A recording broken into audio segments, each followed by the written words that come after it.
Thank you.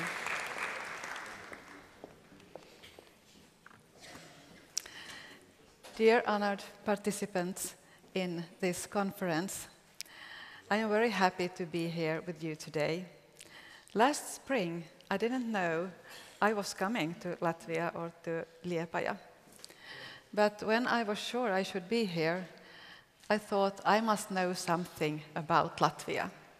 So I started to study, and yesterday I also met some wonderful people here, and today I can say I know more about Latvia than I did before.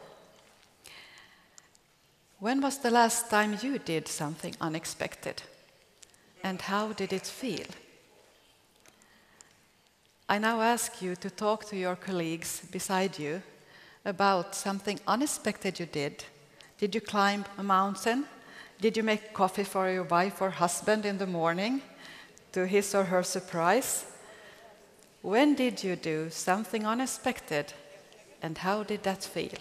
A couple of minutes. You're free to talk to your colleague.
Thank you. A lot of discussions, I hear. I'm sure you talked about the feelings. You were insecure, but you were happy afterwards, weren't you? And maybe you will do something unexpected another time also. I am Barbro Högström, and for now I work as a director of the Swedish Educational and Cultural Services of the city of Espoo in Finland. But I started my work career as a classroom teacher in 80s. And when I was educated to be a classroom teacher, I was taught that I will meet the children in the school, and I am supposed to teach them how to write, read and count. And then I started with my first class, and I did the way I teach it, the way I have been taught to do. But soon I figured out that the children already knew a lot of things before they came to my school. And I thought I was like a criminal, you know. Why do I think I have to teach them when they already know a lot of things? Remember, this was in the 80s. So I said to my colleagues, I think I will quit. I won't be a teacher anymore because I'm a bad teacher. But today I'm very happy to say I had an elderly, experienced, wise colleague, and she said, maybe we should change the way we are teaching instead of you quitting your job. So I'm very thankful to her today, and to that I continued with my teaching. And we changed our way to do it. So after that, I had a wonderful adventure with my pupils, learning a lot of new things about different issues.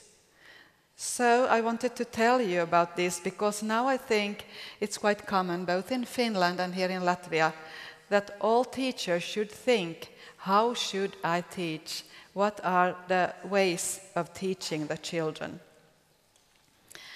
I have also been working at the National Board of Education, writing core curriculums for Finland. And last year I was in Kosovo according to an EU-funded project. The unit I lead today has about 23 daycare centers and 11 comprehensive school and upper secondary school. But I think that all leaders that are leading either child daycare center or school in my unit are leaders, and I treat them as leaders. I have a good friend, Ingrid Pramling Samuelsson. She's a former professor in the Gothenburg University in Sweden. And she wrote in the 90s, "We are raising the children into a world we can't describe, a world they will be living in." And I think this was much true, and today we know it is the truth. She also made research about how children learn. And she figured out that it's very important that children are aware of the way how they learn things, so that they can be good learners. But she also said in her research that you learn together with other persons, but you create your own knowledge. And this is a very good thing, I think, that we all should think. Our knowledge is our own knowledge, but we create new knowledge by learning together with other people. So for teachers, you have to think from what to learn to how to learn. OECD has also defined skills for a digital world. So they are also into the same thing. What kind of knowledge, what kind of competences do people need in the future? In Finland, we have defined future competences, and we had made it like the cake you see here on the picture. The first future competences we have defined is the ability to think and to learn. And this is almost what Ingrid Pramling Samuelsson also had in her research. You have to be aware of how you learn, because you and I, we learn in different ways, and we know different things. And also today, when I stay here to talk to you, every one of you have a different picture in your brain from what you have experienced and what is your knowledge. And when you listen to me, you put this new information to your picture you already have. So all of you, I think, listen to me in a different way, but you will have more information to your own knowledge. So, if OECD had defined the competencies, and Finland also has done it, Michael Fulham made a picture to try to answer the question, what is the change about? And he says that the old pedagogy for the teacher is the content. I knew a lot about geography, and it was my duty to give this information to you, all of you. And then I will have a test, and you are good at the test if you can tell me that you have understood everything I have told you. You know this. Is it familiar for you? And then people start to talk about skills. So the red on the picture is the skills, who we put just on the content. And then this ICT, what shall we do with that? We have to buy some equipment, but then who use them and who know how to use them? This is the old pedagogy. And the student's role were to produce knowledge that already exists, and we're only a consumer of knowledge. If I would ask you, what do you remember what you learned in school? Not many of you said a lot of things, but you learned something for the next test, and then you forgot it, because it was not important knowledge for you.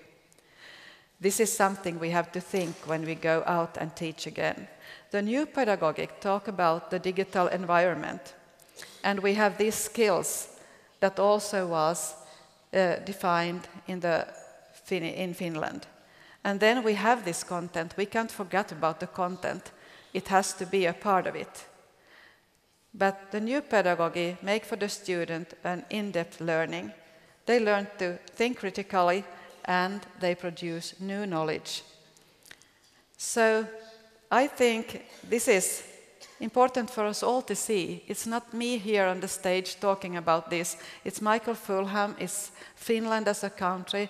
It is a lot of things also Latvia, talking about how should we do in the future.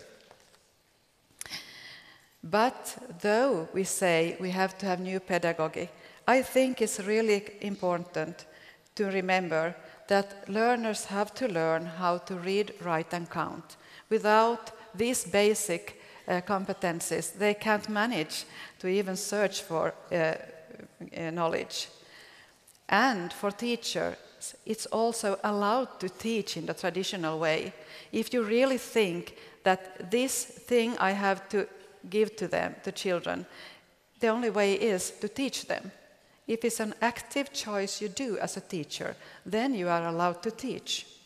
And when you make projects, because then it's the really lovely way to learn together, remember, project is not a time to have fun together. You as a teacher are responsible during the project that all the learners will learn what they should learn according to the curricula and to the goals set up. So you as a teacher are responsible, though the project is a wonderful time with you. So, when we know all this, and if you agree with me on this, how do you think in the future? If you have a stove in your kitchen, are you still going to build a fire in your garden when you're making your food for the family and for yourself? The choice is yours. I think you will use the stove. Or,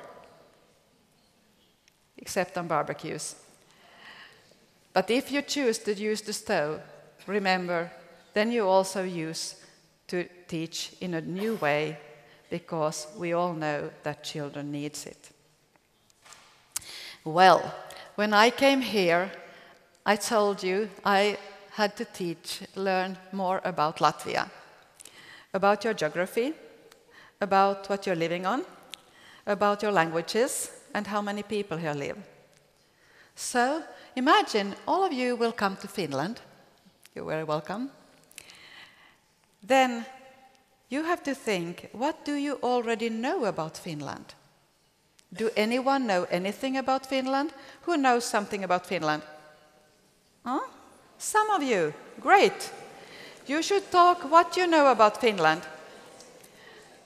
And then the next thing is, what do you want to know about Finland? Is it about our Lapland? Is it about our PISA results? Or what do you want to know about Finland? And when you have figured out this, maybe this part of you will learn about the nature in Finland and go hiking in Lapland and so on. And you want to know about all this food they are eating, memma and so on. I've never heard about such things before. And you want to know about our history. Then you go together and discuss, what's the best way for you to learn about Finland? Should you Google? Should you call a friend in Finland? Should you go visit it? Who should pay it? And so on. Then you set goals for yourself. When I have studied about Finland, I really want to know what they are eating in the morning, to lunch, to dinner. What do they serve when they have friends coming around, and so on. You set goals for yourself. And then you start to action. You start to go to Finland or to read Wikipedia or something else. And last, you make the evaluation. Did I succeed to learn what I wanted to learn about Finland? I took this as an example. Because this is the way I think you should plan your teaching with your children. What do they know already? What do they want to know?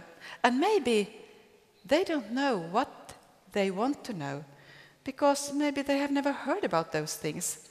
Then it's your role as a teacher to point out things they should be keen of to know. And then, how should we learn? Usually children are the best ones to know how to search for knowledge. So this is the way I think you should work with your children.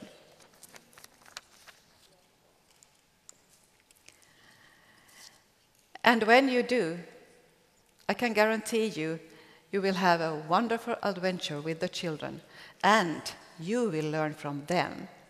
And this is lifelong learning. So good folks, you are the educated, experienced teachers here in Latvia. You now listen to a lot of new ideas about how you should do your work. You really have the key in your hand to make a better future for your children here in Latvia. If all of you decide that I will change my way like I did in the 80s, so you have your education, your experience, you are the ones who know how to do it. So I challenge you, do something else. Take the children with you and go to this wonderful adventure called learning. And if you think of at least one argument against change, beware that there is already a list of 50 most common arguments why not. I have only 10 of them here. And this, I usually, when I was an expert around in Finland in the 90s, people said to me, we already have done that. And I said, no, you haven't. Because I knew it. Because you know what I told you in the 80s, I didn't sleep my nights. I was so insecure. Because if you want to change your way of working, it really feels a lot. And it should feel. Because then you are going into something new. Learning together is really good. So I wish you give yourself an opportunity for a new start on your teacher career. You have all to win and nothing to lose. So, what will you do differently tomorrow or next time when you are going to the classroom with your children? I hope you will remember my bad feelings in the 80s when I started to do something new with my children because I learned from them that they need me to function in a different way. So I can say, but good luck to you. I wish you a very good future and thank you for having me here.